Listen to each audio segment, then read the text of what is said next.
magacaabista xukuumaddii shalay waxaa ka xoog badiyey magaca mukhtaar roobow cali abuumansuur.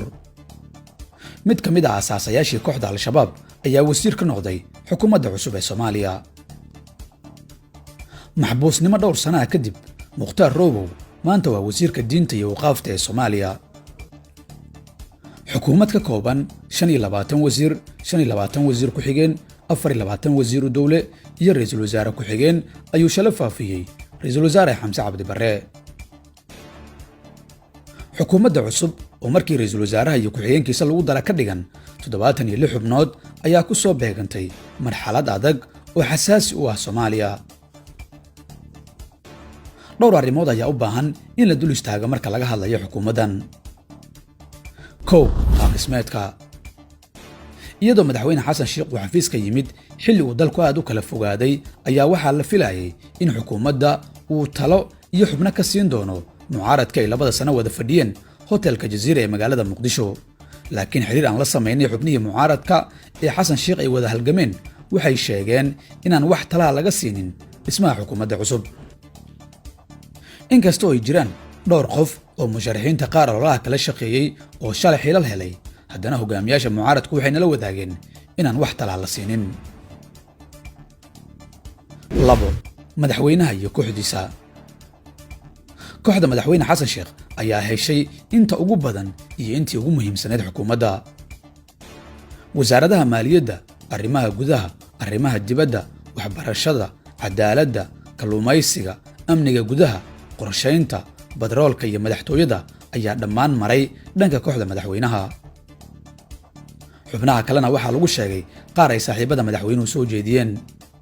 tani waxay koobtay sida dad badan ay qabaan in xukuumaddu hesho soo dhoweyn buuran. 3, madaxda maamul goboleedyada. madaxda maamulada Soomaaliya oo mar walba gacan fiican ku lahaan jiray dhismaha xukuumadaha heer federaal ayaa kalkan laga dulbooday. madaxda Galmudug, Hirshabeelle, Koonfur Galbeed iyo Puntland ayaa la xaqiijiyey inaanay wax talaha laga siinin dhismaha xukuumadda cusub. 4, isbeddelka wasaaradaha. dhismaha xukuumadda cusub ayaa lumisay 2 wasaaradood oo hore u jiray. mid waa wasaaraddii gargaarka iyo maaraynta musiibooyinka. wasaaraddan waa la tiray. waxay ku soo aadaysaa iyadoo uu dhowaan madaxweynuhu magacaabay ergeyga gaarka ah ee abaaraha Cabdiraxmaan Cabdishakuur Warsame. waxaa la filayaa in mustaqbalka loo bedelo hay'ad gargaarka ka shaqaysa.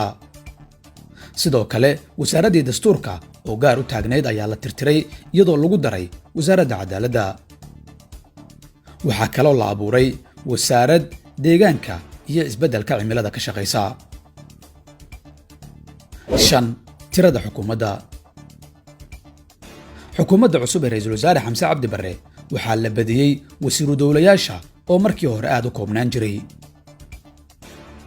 waa mid ka mid ah xukuumadihii ugu xubnaha badnaa dhowrkii dowladood ee ugu dambeysay ee Soomaaliya.